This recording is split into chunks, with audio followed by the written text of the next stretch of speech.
Oil pulling அது எப்படி பண்ணுறது? காலையில் எழுந்ததும் எதுவும் சாப்பிடாமல் இதயம் வளத்தை வாயில ஊத்தி நல்லா கொப்பளிக்கணும், அப்புறம் அதை துப்பிடணும். இதுதான் ஆயில் புல்லிங்.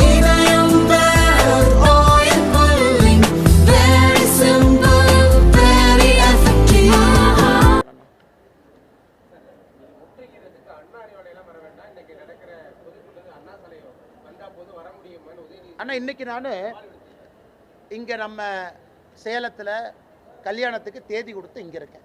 பொண்ணு மாப்பிள்ளையை பார்க்குறேன், உங்களோட பேசிகிட்டு இருக்கேன். நாளைக்கு காசி போகிறேன், காசி தமிழ் சங்கமம். கும்பமேளா போகிறேன். போயிட்டு கோயம்புத்தூரில் அமித்ஷாஜி வர்றாங்க. நான் சென்னைக்கு எப்போ போகிறேனோ அடுத்த வாரம் போக இருக்கிறேன். சென்னைக்கு எப்போ போகிறேனோ அண்ணா சாலையில் எங்கே வரணும்னு திமுககாரன் நாளையும் தேதியும் இடத்தையும் குறிக்கட்டும். அண்ணா சாலைனா பொத்தம்புதுவா எங்கே, நீ இடத்த முடிவு பண்ணு. அண்ணா சாலைக்கு நான் வர்றேன், இடத்த குறிப்பிடனே அண்ணா சாலைக்கு இங்கே வாங்க, அண்ணா சாலைக்கு இங்கே வாங்க. நான் தனியாளாக வர்றேன். பாரதிய ஜனதா கட்சியினுடைய தொண்டர் யாரும் என் கூட வரமாட்டாங்க. தனியாளாக ஒத்தாளாக வர்றேன். நீ மொத்த படையும் திமுக படையும் மொத்த போலீஸ் ஃபோர்ஸை வச்சு நீ தடுத்து நிறுத்தி பார்.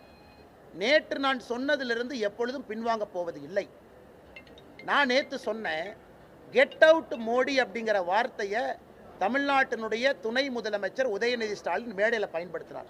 அவர் வாயிலிருந்து அவர் வரட்டும். இன்னைக்கு சமூக வலைதளத்தில் பார்க்குறேன், ஒரு பக்கம் கெட் அவுட் மோடின்னு ஒரு குரூப்பு, இன்னொரு பக்கம் பால்டாயில் பாபுன்னு ஒரு குரூப். 2 பேரும் சமூக வலைதளத்தில் கருத்து பரிமாற்றம் நடந்து கொண்டிருக்கிறது. நாளைக்கு காலையில் இன்னைக்கு முழுசுமா திமுக ஐடிவிங்க எல்லாம் சேர்ந்து நீங்கள் முக்கி இன்னைக்கு முழு ராத்திரி உட்காந்து கெட் அவுட் மோடின்னு எவ்வளோ ட்வீட் போடுங்களோ போடுங்க. நாளைக்கு காலையில் 6 மணிக்கு என்னுடைய ட்விட்டரில் சரியாக 6 மணிக்கு காலையில் கெட் அவுட் ஸ்டாலின் நான் ட்வீட் போடுறேன். எவ்வளோ ட்வீட் அது போகுதுன்னு பார்க்கலாம். நான் சவால் விடுறேன், மொத்த திமுக ஐடிவிங்க்கு சவால் விடுறேன். உனக்கு 24 மணி நேரம் நான் டைம் கொடுத்துட்டேன். நேற்று நைட் நீ ஆரம்பித்த, நாளைக்கு காலையில் 6 மணி வரைக்கும் உனக்கு டைம் கொடுக்குறேன். அரசு இயந்திரம் எல்லாத்தையும் பயன்படுத்தி கெட் அவுட் மோடின்னு எவ்வளவு ட்வீட் போட முடியுமோ போட்டுக்க.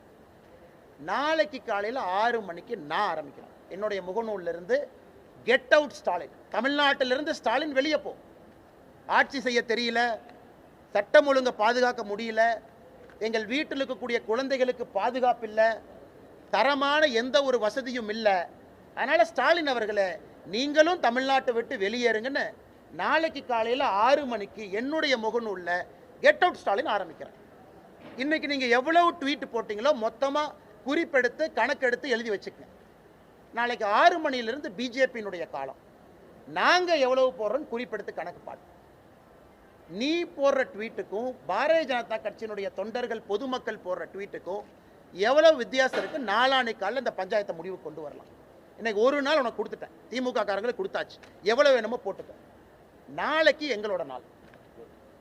எங்களோட நாள் காலையில் 6 மணிக்கு நான் ஆரம்பிக்கிறேன். Get out Stalin. நீ முழு இந்தியாவும் சேர்ந்து எங்களை விட அதிகமாக நீ ட்வீட் போட்டு காமிச்சு சவால் விடுறேன். ஏன்னா நம்முடைய அரசியல் இப்படி தாங்கன்னு இருக்கும், யாரையும் பயந்தலாம் இல்லை.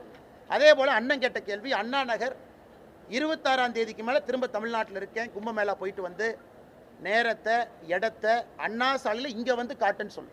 19 அண்ணா சாலையில் நான் வர முடியும், வர்றேன். இடத்த சொல்லு, ஒரே ஆள் வர்றேன், எல்லாம் தடுத்து நிறுத்து. அதனால் உதயநிதி ஸ்டாலின் அவர்களுக்கு அவருடைய பாணியில் தான் இனி பதில். மரியாதை கொடுத்தா மரியாதை இல்லை என்றால் என்னுடைய வாயிலிருந்து உதயநிதி ஸ்டாலின் சம்பந்தப்பட்டமாக வரக்கூடிய வார்த்தையில் மரியாதை